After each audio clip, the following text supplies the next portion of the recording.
Hey guys, Cliff here. So today we're actually 1 second.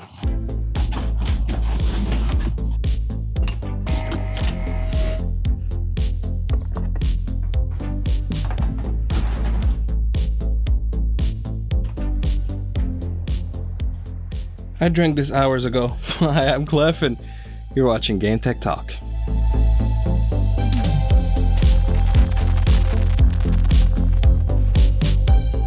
gametechtalk is a channel that specializes in everything tech that is gaming related, and today we're going to be talking about EasySMX, and I said something like this about a year ago. EasySMX, seeing as you clearly know how to make a product, I invite you to make a telescopic controller. And so here they are, but rather than bringing one to market, they brought two, the EasySMX M05 and the EasySMX M10. Today we'll look at both of these controllers, we'll compare them and see what is the best pick, or should you get both?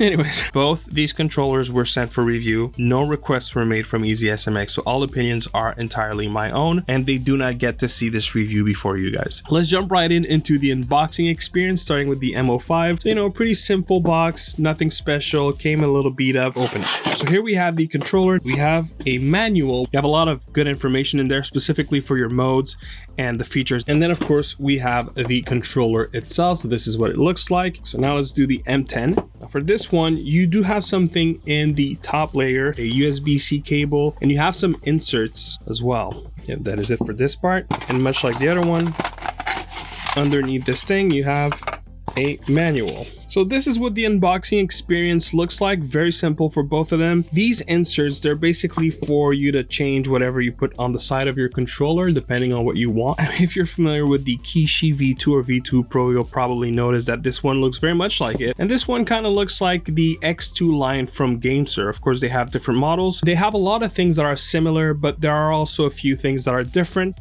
Of course, throughout this review, because it's a double feature, I'll do them both separate, and then we'll draw conclusions by the end. You might be surprised by what I have to say by the end of this video. Believe me, I did not expect the outcome that I got. They are both compatible for both iPhone 15 lines and Android, but you do have a feature that was quite surprising, and at first I thought it was a typo, to be honest.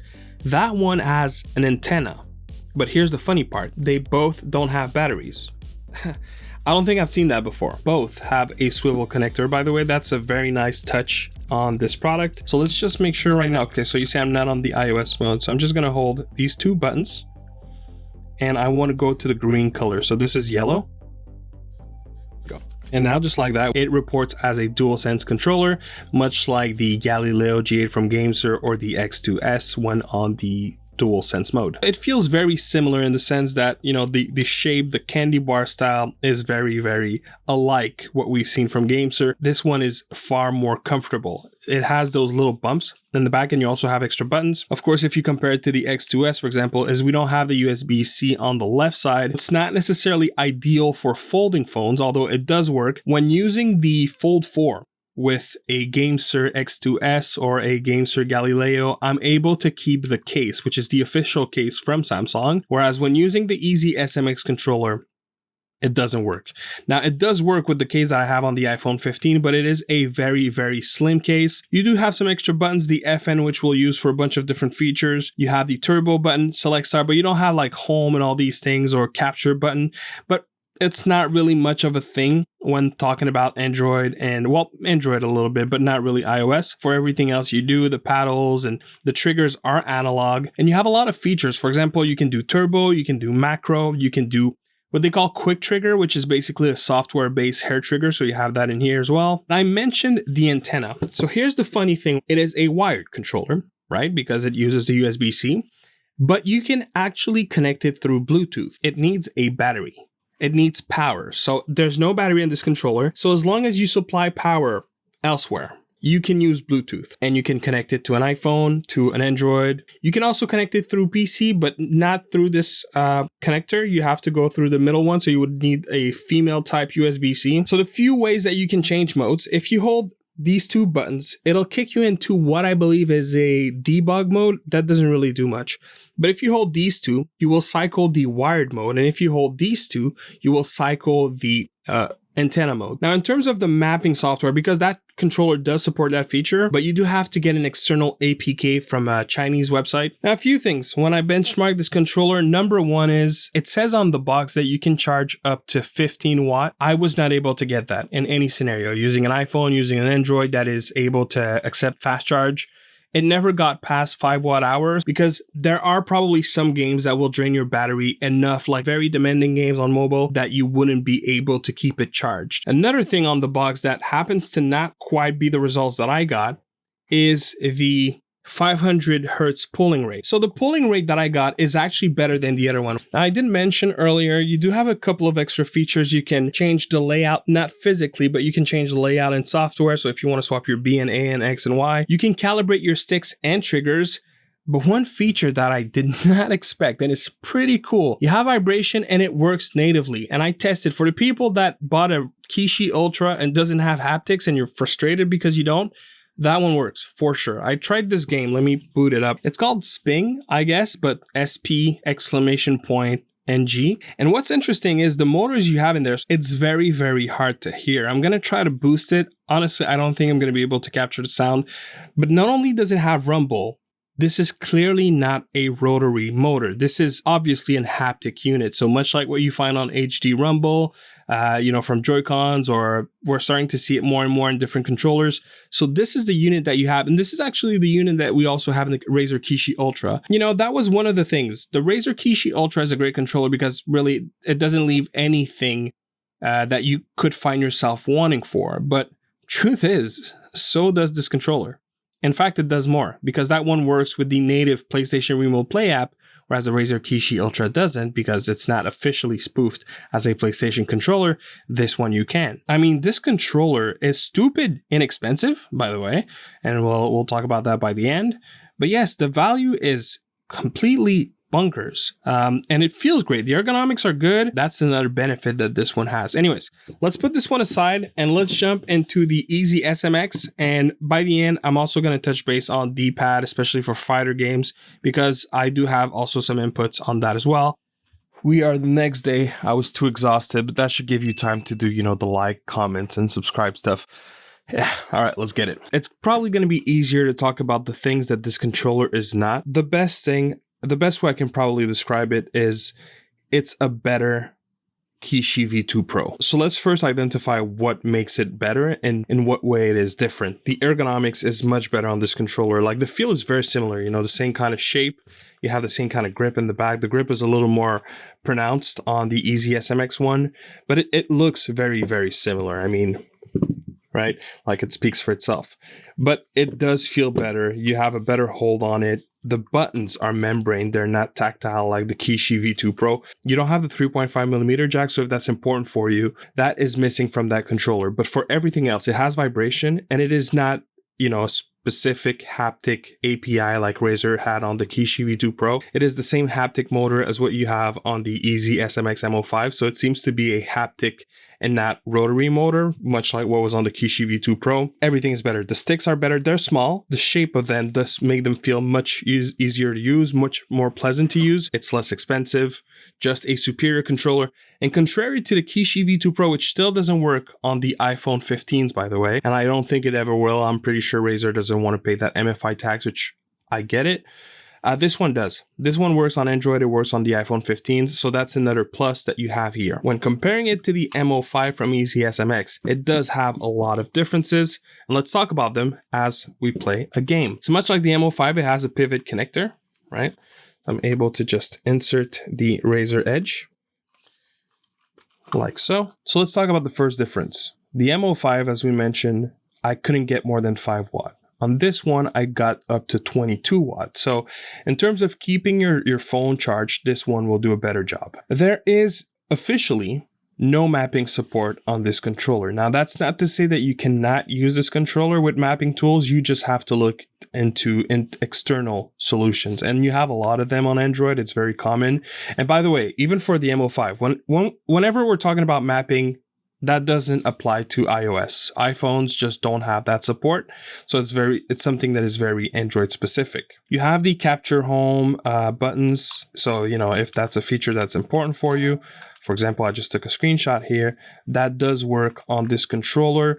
I don't believe iOS supports that feature. Now, another difference, which can be major to some people, is the one that I'm using right now, the M10, does have Hall effect sticks. I'm so bad at shooters with a controller. That was terrible.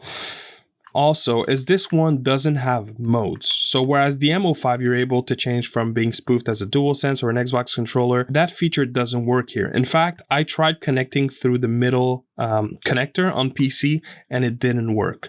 Now, it does work on both iOS and Android, so that works just fine.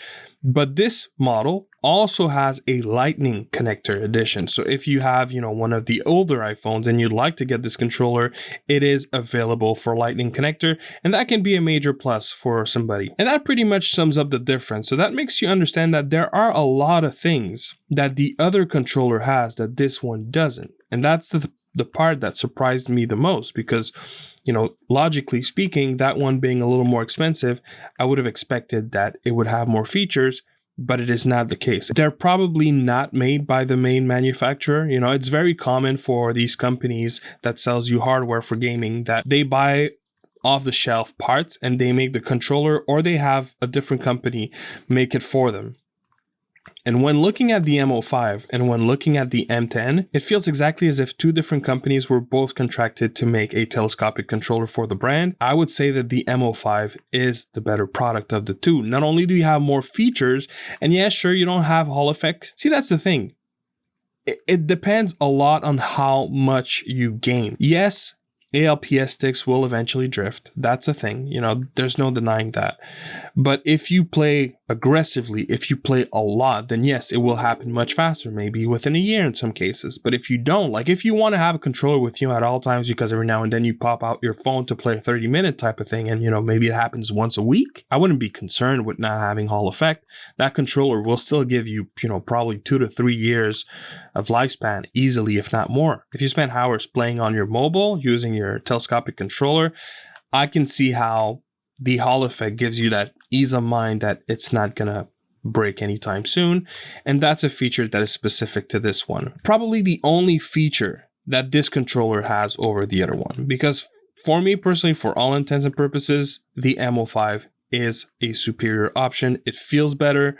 The buttons feel about the same. They both feel good, but for everything else that it has, it is a better option. If you like the Razer Kishi V2 Pro or non-Pro and you want an upgrade from that one, I think this is a great controller because you have the Hall effects, triggers, and sticks that the Kishi doesn't. You have better support in terms of compatibility for both iOS and iPhone. That is iOS and Android. That is, if you have the Pro version, the non-Pro version works on both just fine. And it's just a better feeling controller overall. You don't have those terrible tactile buttons that the Kishi V2 Pro and non-Pro has. You don't have the 3.5mm jack, so maybe that's a con for you, but for everything else, it is superior. Superior buttons, superior feel, superior ergonomics. You don't have any software, if that's important for you. And then the price point. You know, even the Kishi V2 or the Kishi V2 Pro is still available to buy.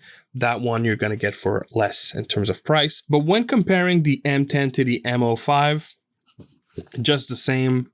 In my opinion, the M05 is just a superior controller. I would say the plastic from the M10 feels a little bit better, but I wouldn't base my decision on that alone. It's not enough. The biggest con that I have with them both is one thing, very simple.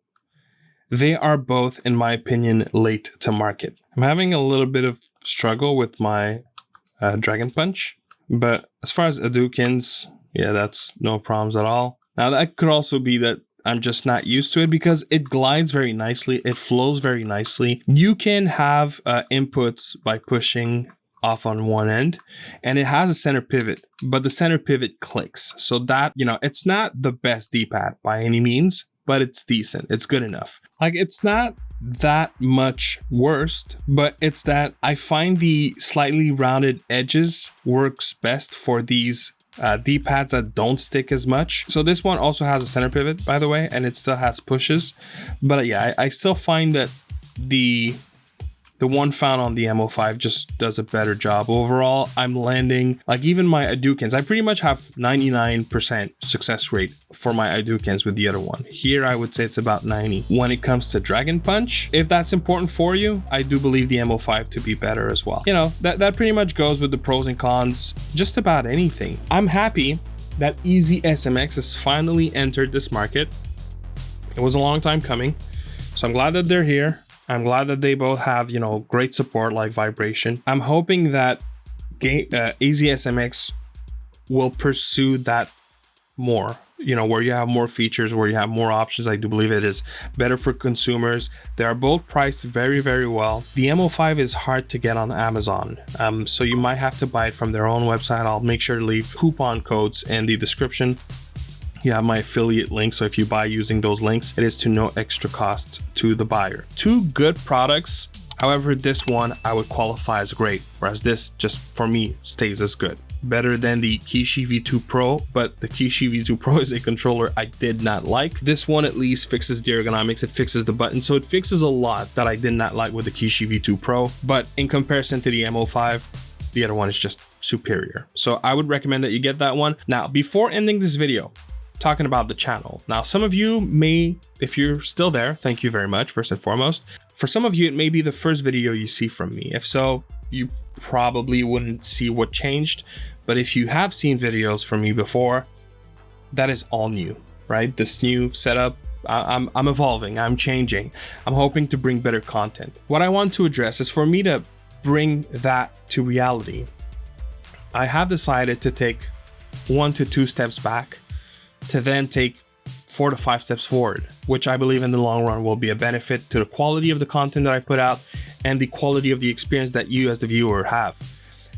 So bear with me. You know, I may not have as many B-rolls, as many shots as I usually like to put in because I'm still redefining my system, my process, but I don't want my video output to suffer because of that. I hope you like the way that this is going, and I hope you see the change. Because at the end of the day, I just want to make sure I put out good content and that there's something in it for everybody. So thank you very much for watching, and I'll go edit this piece and I'll see you on the next one. Peace.